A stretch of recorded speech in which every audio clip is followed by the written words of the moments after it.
Hello, my name is Christine. I'm from the United States, and I'm going to be sharing my multinational research on the uses of astronomy education and being able to leverage astronomy for all.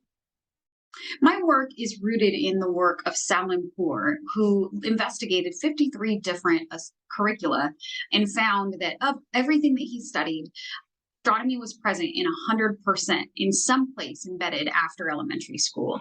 He highlighted the use of astronomy as being able to leverage or be a gateway to further science and STEM learning, and being able to shift the perspective from science as a singular topic to one of a collaborative endeavor, much like astronomy is actually done. He also found that in all of the topics that he studied, that astronomy was largely presented as very descriptive instead of conceptual, so the who instead of the what. There was also very little mention of women or indigenous astronomy in any of the curriculum he mentioned. But it should be noted that universally, we can find astronomy as having this unique status of awareness and this integrated part in every society and culture. So that should be something that we can leverage.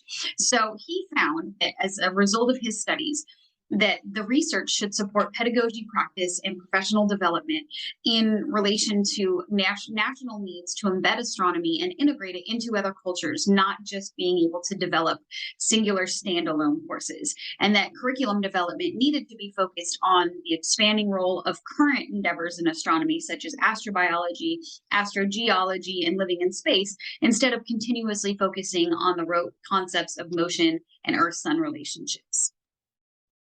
So my research questions focused on how astronomy is utilized internationally, what lessons can be learned, and how international astronomy efforts attend to equity and diversity.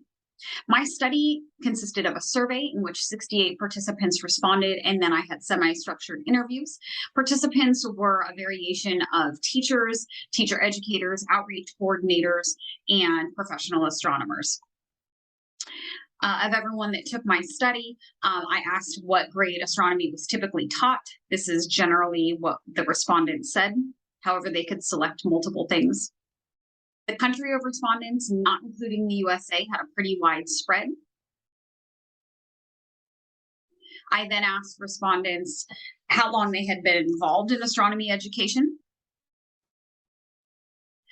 And as of this recording, my interview participants were from the countries of Brazil, Mexico, Pakistan, Thailand, and Japan. I have current interviews set up for Canada, USA, Romania, and Belgium.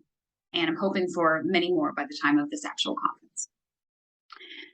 After I did my initial interviews and surveys, I conducted a cross-case comparison. So I was particularly interested in the national context of education, how teachers received training, what the role of professional development was, and the role of teachers in national decision-making of curricula.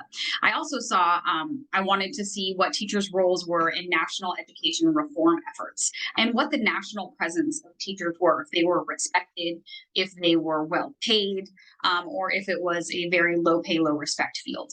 I also wanted to look at the role of astronomy education, where it intersected in the curricula, what opportunities there were, the role of informal education efforts in planetariums and public spaces, what the benefits were locally to astronomy education, and what barriers existed.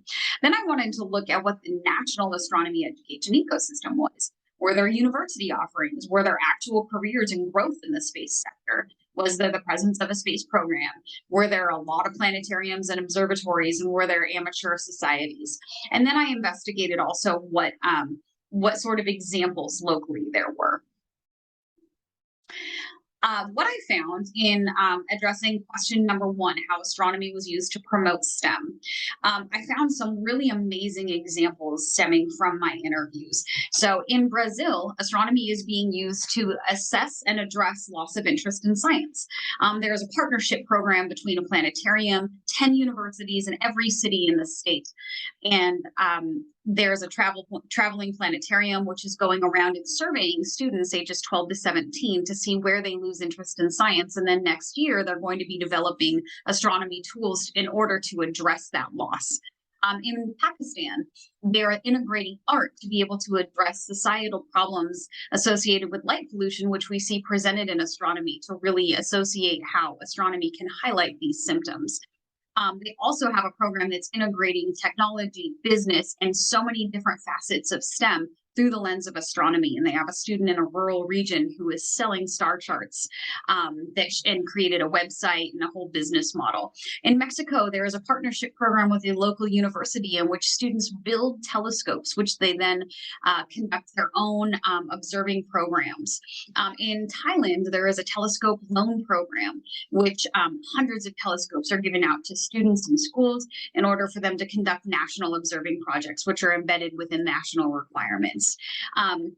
In Japan, they are highly dependent upon informal efforts, which are largely successful because they have tons of huge telescopes, which are publicly available in planetariums in every region of the country, to where they're able to really lever students' not mandated, self-directed interest in astronomy, focused on concepts that really interest them, like international collaborations in space, living in space.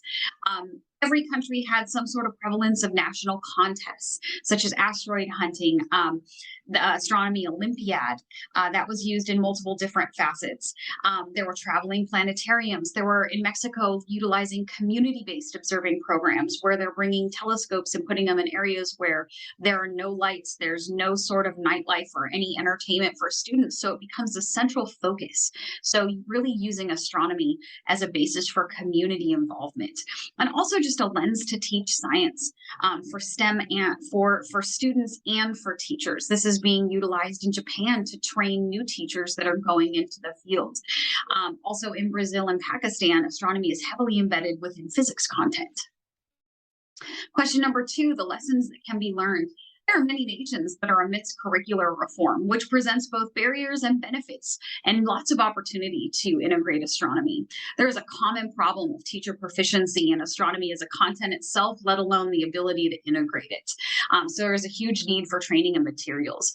Informal education seemed to have a much more favorable response to being able to bring astronomy education. So perhaps there should be more focus on integrations and collaborations with informal spaces.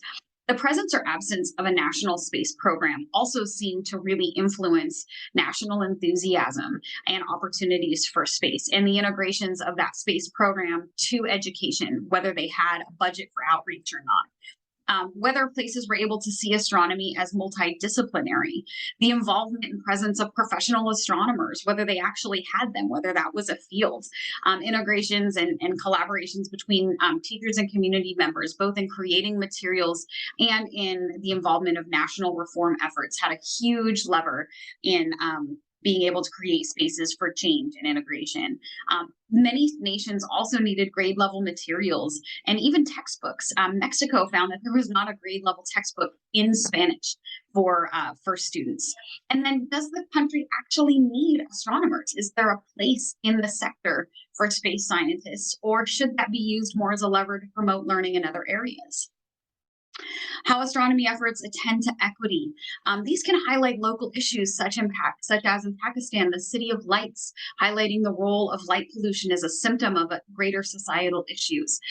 It's been used as an opportunity for free programming for students and teachers in Japan and in Mexico. In Mexico, this is seen as a lens of social mobility and being able to equip students with skills that they can then take to a university or be able to get a job.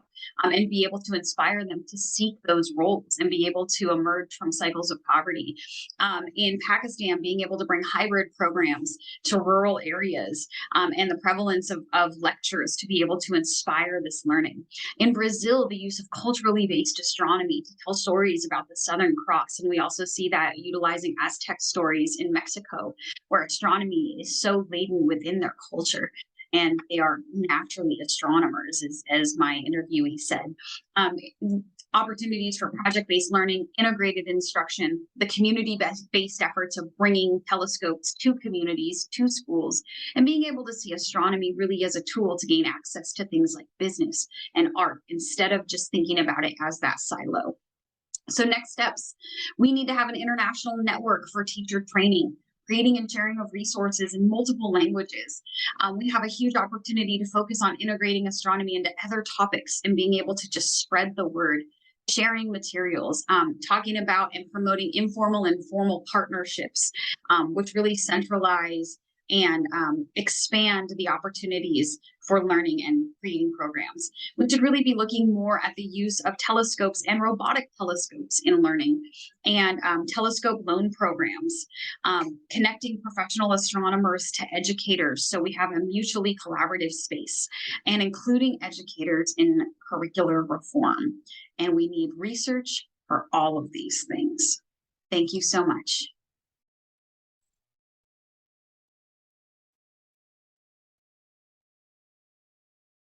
Please feel free to reach out to me and contact me. Here is my WhatsApp, my email, and my Twitter. I'm always looking for ways to collaborate. And if you would like to participate in this study, please reach out.